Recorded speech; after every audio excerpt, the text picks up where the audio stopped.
Well, thanks a lot for having me. Harry gave a really nice setup to what I'm going to talk about now. I'm going to focus on biofuels as well, and going to rely some of the slides he already showed you. So this is maybe not a very sexy title, because I'm going to talk a lot about elasticities, and I'm going to be a little bit more specific what I mean in a second. But it all comes down to this nitty-gritty sort of what is actually the supply elasticity for foods. Because so Harry already gave you a reason for why we shouldn't do taxes, and I completely agree. But he left open the thing that a mandate might actually be good. I actually going to try to convince you that I think that even a mandate is not a very good idea, especially for the current form that we have the US ethanol mandate that really relies on corn is not a good thing. And the main reason is that this is going to be my punchline. It increases world commodity food prices by about 30%. It really impacts people in the developing world a lot. And it's going to have also a very negative CO2 effects, because by raising the price by 30%, you're going to see expansion in agricultural areas in other parts of the world that's going to lead to increased CO2 emissions, which pretty much offset everything. So this is the land use change he alluded to. It's an important thing because about 20% of global CO2 emissions are actually land use change. So land use change is a really big part of what we emit, because we sort of get carbon into the atmosphere. But to get going, this is a joint work I've done with Michael Roberts, who's at North Carolina State University. So let me give you motivation. So we had this really big price spike in foods between 2006 and 2008, where commodity prices almost tripled. It's a very important topic because food is a basic commodity, and if you read the New York Times during those days, even Paul Krugman had like an almost weekly column about food prices. The thing is that it was especially people in the developing countries who were hurt, because they really rely on a large fraction of the income goes to just meeting basic commodity needs. And it also has a huge impact for civil conflicts. There's a famous study by Ted Miguel from Berkeley who has shown that if you use income shocks in Africa, you see that whenever there's a bad income shocks, it really leads to more civil conflict following it. So if we create this huge shortage of food because we drive up the price of food worldwide, well, we might actually think it might lead to more conflict as well. So what's important for this? And this is, so this is kind of boring, but before I start losing you, you see I'm going to start dancing here just because it was suggested earlier, but maybe I shouldn't do it because I'm going to look like Sprockets from Saturday Night Live. But anyway, I don't have a turtleneck, that's the only thing that keeps me from it.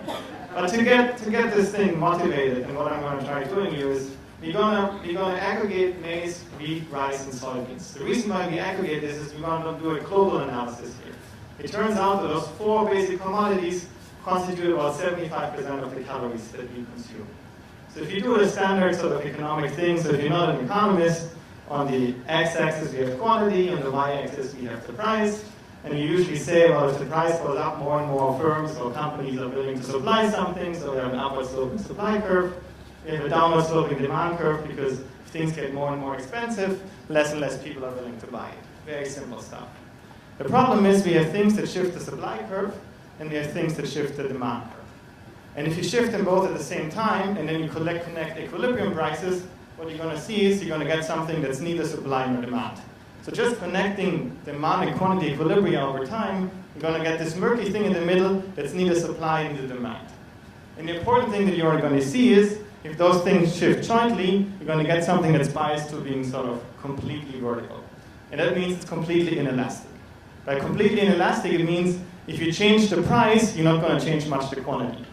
And that's what underlies what Harry alluded to, the thing that just came out from EPA in February. They basically find if the price of food goes up, land use doesn't change much, because they have an elasticity which is very, very inelastic, which basically means it's almost horizontal. Vertical. And what we find is that it's actually quite elastic, so it means if prices go up, you have a big expansion in the agricultural area. So that's kind of, I hope I didn't lose you here. So this is actually a true story. They did this analysis where they checked how people listen at conferences. I think it was down in Germany, where I'm from. And they found out that about 15% actively listen to you, another 15% just completely snooze off. So it's the people in the back row. And this is the most amazing thing, about 70% start dreaming at some point during the day about their sexual fantasies. So this is true. And I wasn't really sure how I'm going to cast this in a slide, but I'm going to go here anyway. So the big problem here is what people have done before is, and this is getting technical, so I hope stay with me, What people have done, if you're not an economist, you just go to the futures market, you get a forecast what the price of corn will be in the next year.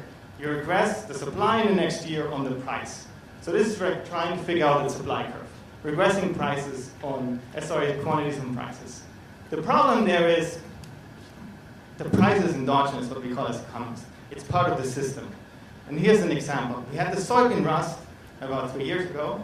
What I mean is it's like a pest that basically infects soybeans.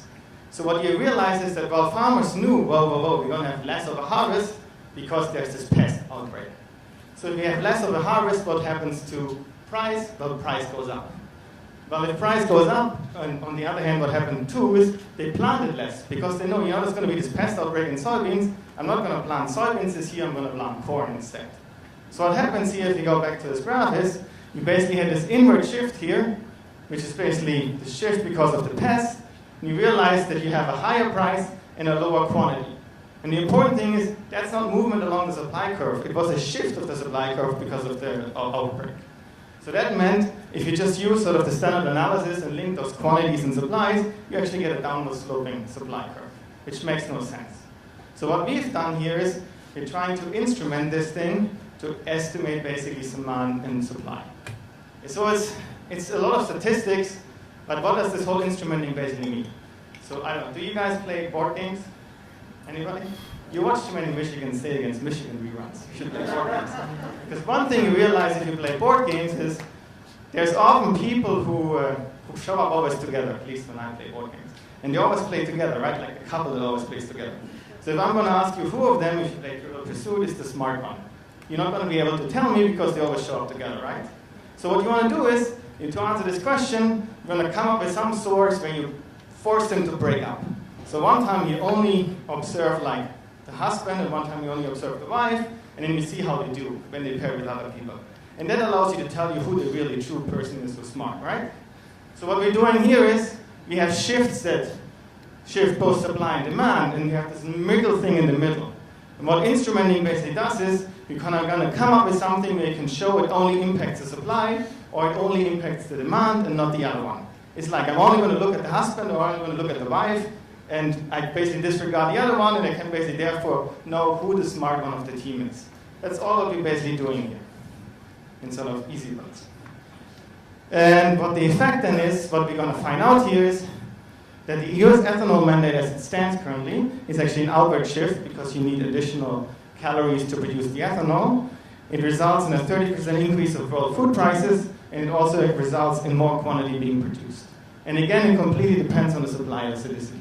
In EPA's analysis, this thing is pretty much like this. So there's a big price increase, but not much of a land use change. In our analysis, the supply is much more elastic. That's basically the idea. Okay, I went over this. To give you a background, what this basically shows you here is, this is the world production of those four basic commodities. So maize is in red, we have wheat and rice, and then we have soybeans, which is the lowest. This is basically using the total world production of the quantity, and then converting this quantity into calories and summing it up and saying, how many people could you support if you only eat those four commodities and nothing else? So very imbalanced diet, but just for you see how this thing has gone up over time. So in principle, this is like the big basis that we're using for food. We could, in principle, sustain 7 billion people on this. The important thing is if you look at real prices, which means adjusted for inflation, for those same four commodities, they've actually gone down. It costs more in the early part of the century for your basic commodity needs than it costs now. But you see here the tripling of prices that we had at the beginning of the 2000s. So this was this real run-up, but based on like historic measures, we actually have fairly low prices. Sort of this downward trend. And the other thing that's very important to see is that all of those prices move together because those commodities are substitutes. So it's not like corn goes up and wheat goes down, they usually move very much in line. And the important thing is, and so you might wonder, why is the US ethanol mandate even possible to impact world food prices? And the thing is that the US is just by far the biggest producer for agriculture. So you think Saudi Arabia is big in oil, the US is even bigger in agriculture. So the US produces 42% of the world's maize. It produces 56% of the soybeans and 12% of the wheat. The share of rice is lower. But if you plot this over time, you actually see that the average share of US world production of those four basic commodities is around 23%. I think Saudi Arabia has something around 12% of the world's oil reserves, and so the US is like twice that in the production of agriculture. So the reason for why the US ethanol mandate can have such a big impact is the US is just the big elephant in the store who's producing everything. Talking about ethanol, ethanol is nothing new. I mean, got renewed interest because of the CO2 part, but if you look back to Ford's Model T, you actually realize that it was running on ethanol. Initially, it wasn't running on petroleum. Then they phased out on ethanol and it came into petroleum because petroleum became cheaper over time. So lately, we had all those different renewable energy standards. So what we are looking at here is basically the 2009 one, which is this 11 billion gallons in 2009, which translates in about 5% of world caloric production of food. And so the US, therefore, with the subsidy, produces around 1/3 of the world's ethanol. The other third is done by Brazil, and that's admittedly done much more efficiently by sugarcane. All right, I'm not going to go over this model, because I don't want to bore you with more slides. But what I'm going to tell you sort of about what we're using here is in this identification. So we're basically trying to come up with this model to model how agricultural policy and world food prices are related. Going back to this example I gave you with this board game and looking at isolating what each one of the couple is doing, we're basically coming up with the shocks and we're trying to relate those shocks. And the idea is a shock that's due to weather in a current period impacts supply but doesn't impact demand. It's not like you're going to eat less because you suddenly realize, oh, there was a drought in Iowa. So your demand isn't impacted by what the weather shock is. But the farm, what they actually harvest, is impacted by that. On the other hand, if you look at farmers and how they make their planting decisions, if last period was a bad year, you know that inventory levels are low and prices are high. So the weather shock in the past is an instrument for what you can use to identify supply. So we're basically getting production area and yield for all countries in the world. We're looking at the biggest countries, which are basically the ones that produce 1% or more of the world, and then we basically link them up. We construct yield shocks, which are just deviations from quadratic trends. So this is like this deviation, and this is how it looks. So you see different countries here that each produce of maize 1% or more. You get this quadratic yield trend, like here, for example, for Argentina on the top, and you realize how it fluctuates around the trend. And these are basically those shocks that are due to weather that we can use to identify this thing.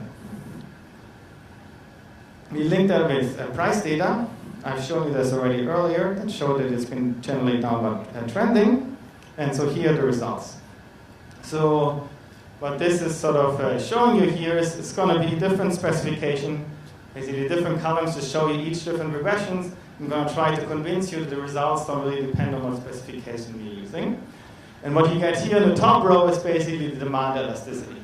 So the demand elasticity basically tells you if I change price by 1%, by how many percent is my demand changing. So here it means if price goes up by 1%, demand changes by 0.05%. So it's very inelastic, which makes sense. Think about it, if your grocery store raises the price, you're not going to really cut back on your food consumption. And the important thing is here, so we're using different lag structures and instruments and so forth, but if you look at the top row, the important message to get home is this thing is fairly stable. It's usually around 0.05, 0.06 that we get out of it. It's not really determined by our modeling assumptions. We can do the same thing for supply. So supply is now the second thing here, is beta S, and it's a 0.11. Again, if you use sort of the standard techniques, what people used in agricultural economics, but there's this problem of homogeneity, you usually got something that was not significantly different from 0. When you look here for us, it is actually significantly different from 0 for all of them, so it's around 0.1 on average, if you look at that. And what you then see here is the predicted price increase from those demand and supply elasticities of the US ethanol mandate as it currently stands, the 2009 one, and you realize it's around 30%.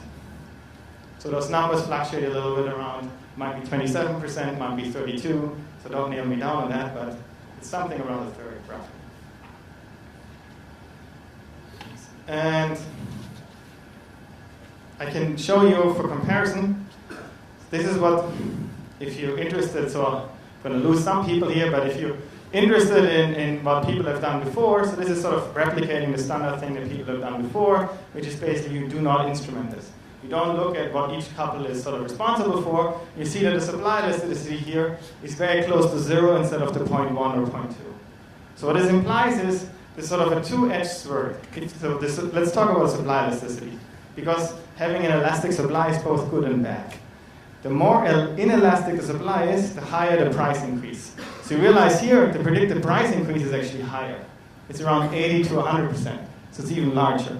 So that's actually negative if you have a very inelastic one. On the other hand, if it's very inelastic, you don't have much of an area response, so the CO2 effects are actually better, because you don't have much of an area response.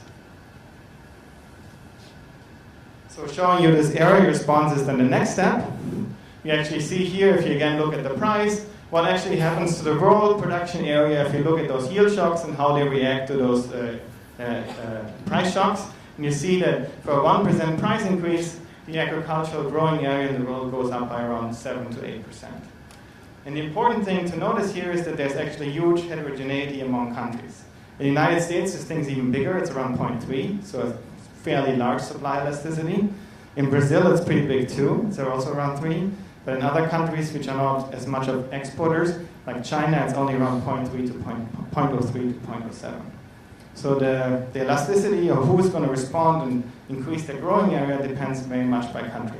And it's places like the US and Brazil who will most likely to increase their area. So implications of that, I already mentioned this.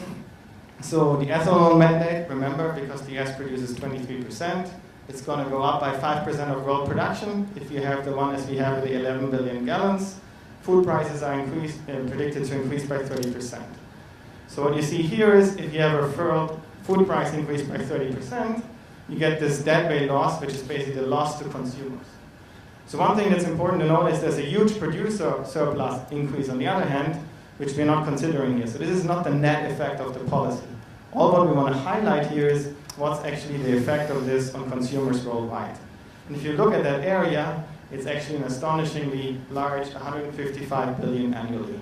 That's lost in consumer surplus from this 30% price increase in commodity prices. And it's pretty troubling because it's really going to impact people in the developing countries. If you remember the initial slide of how much it costs to sustain you to have the 2,000 calories per day, it's around it's about $50 to $100 per year. Now for the United States, it doesn't look like much, but if you live on $1 a day, it would be a very substantial amount if you then suddenly increase this by 30%. And what we find here is that we find an elastic supply, which in a sense I would argue makes sense. If prices go up, farmers respond. Of course they do. That's what an elastic supply means. And it could mean that we have a quite sizable increase in the area. So to conclude, since I'm running out of time here, this is what we're doing in this study. I'm going to try to paraphrase here. We have a model of demand and supply of basic food commodities. We find that, unlike earlier literature, sort of Merlo and others, we find there are significant supply elasticities, meaning if prices go up, farmers increase their area. And it has big implication. It means that the current US ethanol mandate is predicted to increase world food prices by around 30% and is predicted to increase the growing area as well, leading to potentially quite severe CO2 offset. Thank you.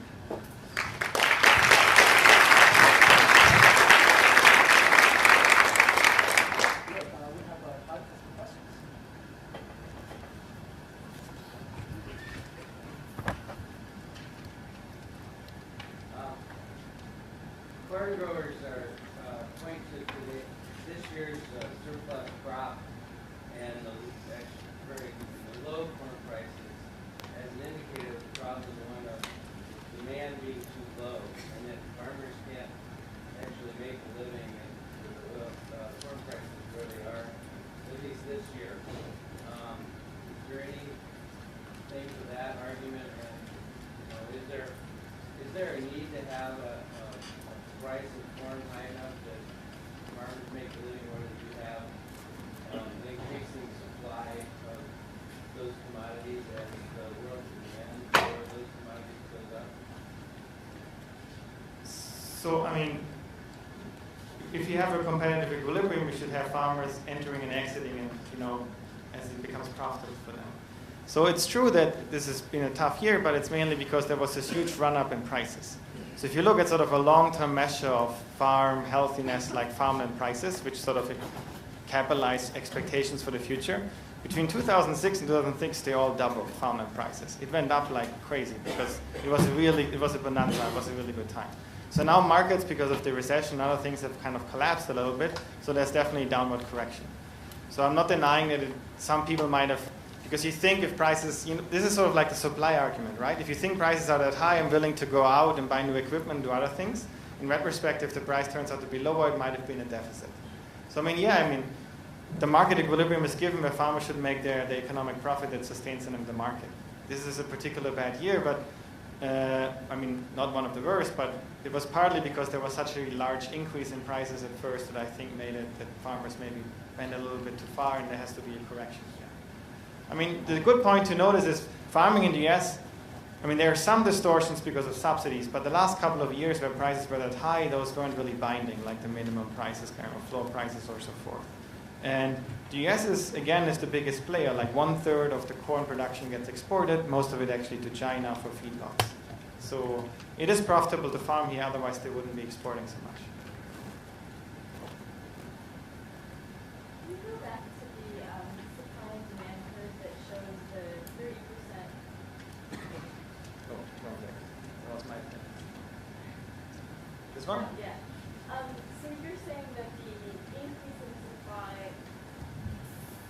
I'm confused about how you can assume that the 30% shift is all due to ethanol. What kind of assumptions go into that? Because there were other things that caused the demand to go up and the supply to go down, including a drought in the early 2000s and increased gasoline prices, all sorts of other factors that went into it. Sure. So you're completely right that this is a continuous equilibrium that evolves, right?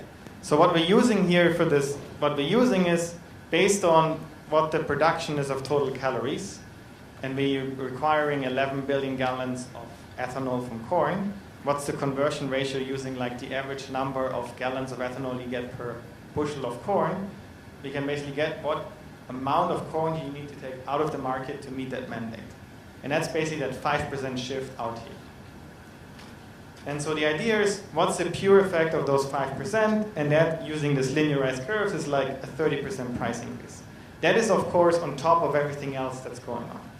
So if you have, if you see it like between 2006 and 2008, we had a tripling of prices, which is a 300% increase. So the US ethanol mandate was definitely not all of it. It was only a small share of it. So what we're basically trying to do is isolate the share of the increase that would come from that. But any other thing, like droughts, like in Australia that were prolonged for 8 years,